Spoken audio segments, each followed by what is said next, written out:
Bismillahirrahmanirrahim. Assalamualaikum warahmatullahi wabarakatuh. Hello everyone, my name is Sania Sardia with the student's ID number 12120202230. I am come from 3rd grade F, majoring in Islamic Religious Education, Faculty of Learning and Teacher Training, State Islamic University of Sunan Gunung Jati, Bandung.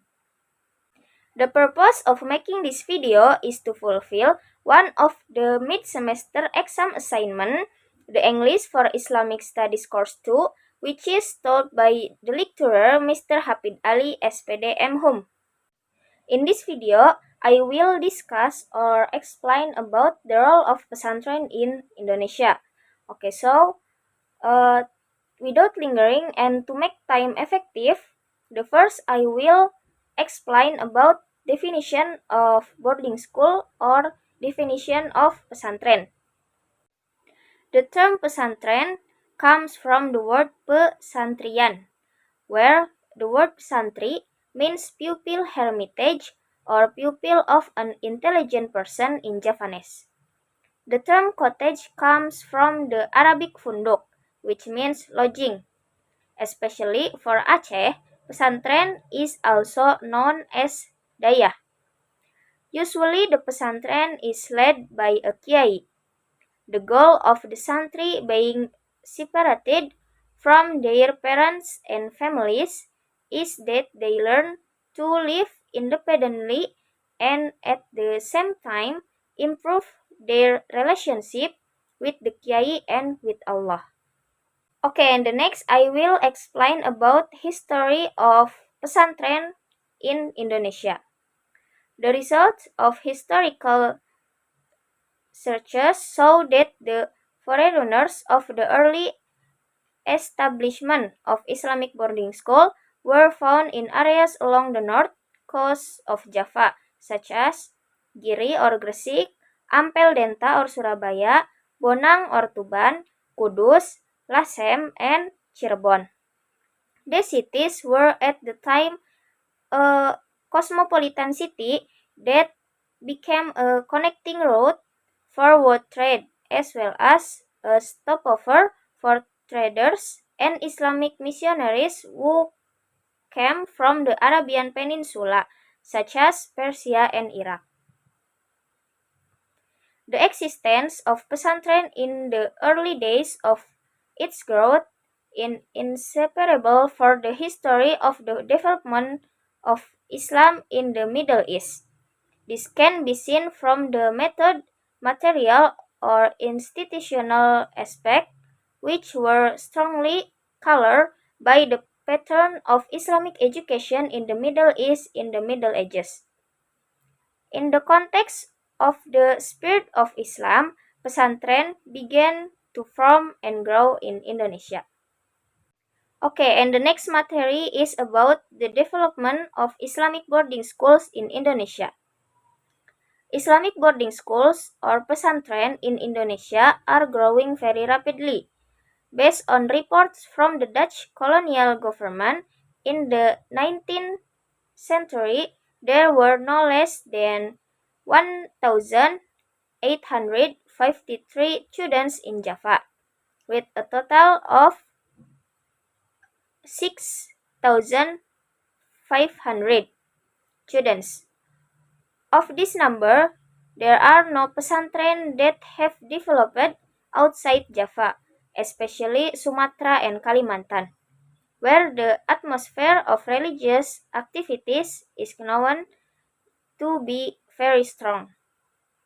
The characteristics of pesantren are: the first is cottage, the second is mosque, the third is teaching of classical books, the fourth is students, and the last is kiai. Broadly speaking, pesantren can be divided into two types, namely traditional Islamic boarding school and modern Islamic boarding school. Okay, and last, I will explain the main material. It is about the role of pesantren in Indonesia. Tunaya and friends observe that during the education period, pesantren has played an important role as a counterculture for the modern system that introduced the Dutch visitors.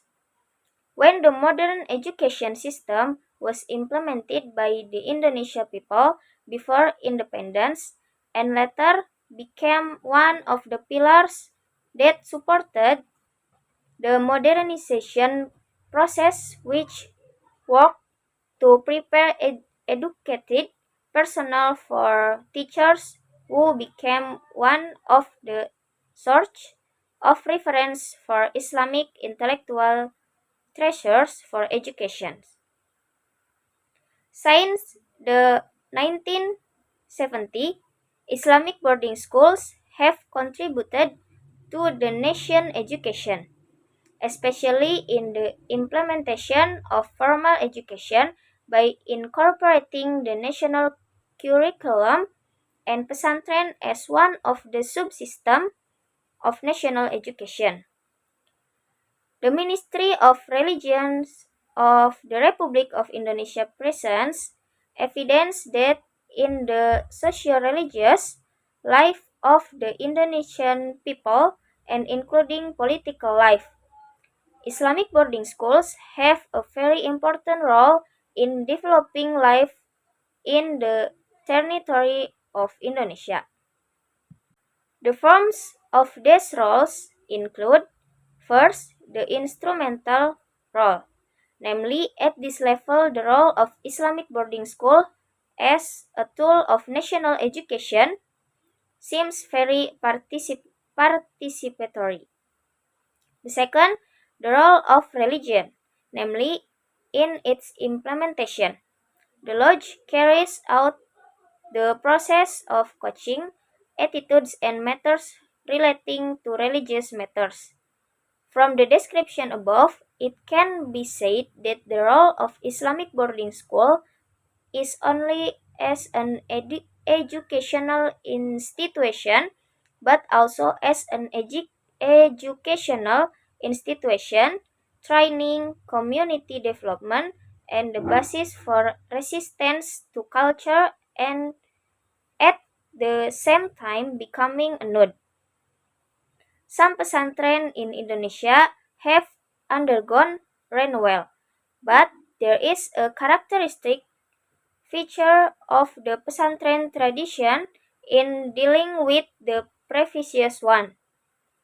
Pesantrens still maintain old traditions that are still good, but do not close to taking new things if they are considered good.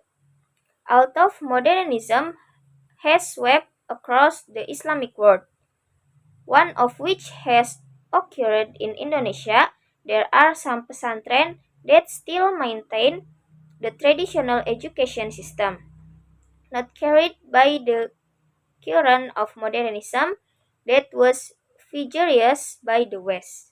Okay, I think maybe this enough from me, and I'm sorry for my mistakes. And last, wassalamualaikum warahmatullahi wabarakatuh.